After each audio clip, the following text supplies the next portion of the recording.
Hello അസ്സാം വലൈക്കും. അങ്ങനെ അതാ ഞങ്ങൾ ആനയുടെ ഒരു സംഭവത്തിൻ്റെ ഉള്ളിലാണ് കേട്ടോ. കുറേ ബോർഡുകൾ എഴുതി വെച്ചിട്ടുണ്ട്. ആന സവാരി ഉണ്ട്, ആന ഫീഡിങ് ഉണ്ട്, ആനയൂട്ടുണ്ട്.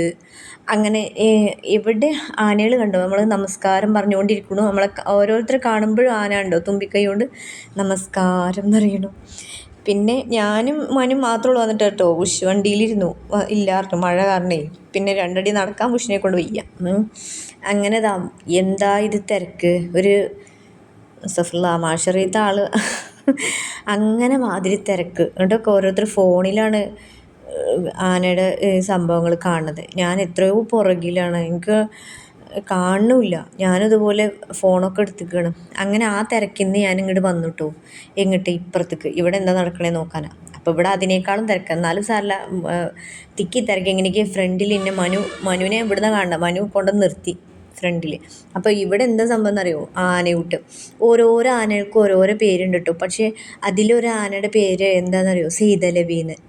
ഞാൻ എന്നിട്ട് മനുവിനോട് പറഞ്ഞു, മനു ആ ആനയുടെ പേര് സെയ്തലവി എന്നാണെന്ന്. മനു പറഞ്ഞു അല്ലമ്മാറും ആ സെയ്തലവിക്കാണ് ആ കൊണ്ടുപോകണം കേട്ടോ. ചോറും അതിൽ കറിയൊക്കെ ഒഴിച്ചുക്കണു. അതേ സെയ്തലവി ആയതുകൊണ്ടാണ് തോന്നുന്നു ചോറും കൂട്ടാനൊക്കെ പാടെ കൂടിയ ഒരു ഫുഡാണ് അതിന് കൊടുത്തത്. ഇവരൊക്കെ കൃഷ്ണ, പ്രഭ, ഫർഹാന, അഹാന എന്നൊക്കെ പറഞ്ഞ മാതിരിയുള്ള ആനകളാണ്. ഇവർക്കൊക്കെ അങ്ങനെ കണ്ടു അങ്ങനത്തെ ഒക്കെ ഫുഡാണ്. സെയ്തലവിക്ക് മാത്രം വലിയൊരു ഇതാണ് കൊടുത്തിരിക്കുന്നത്. എന്തായാലും ശരി, ആനയൂട്ടൊക്കെ ലൈവായിട്ട് കണ്ടു. അത് കഴിഞ്ഞിട്ട് ഞങ്ങൾ മഴ നല്ലോണം പെയ്യാൻ തുടങ്ങി. കണ്ടല്ലോ ഇവിടെയൊക്കെ നനഞ്ഞിക്കണ. എല്ലായിടത്തും കുട ഉണ്ട്. ഞാനും എൻ്റെ മനും ഓടുകയാണ് കേട്ടോ. വെഴുക്കല്ലേ മനു പറഞ്ഞു, ഓടുകയാണ് ഞങ്ങൾ.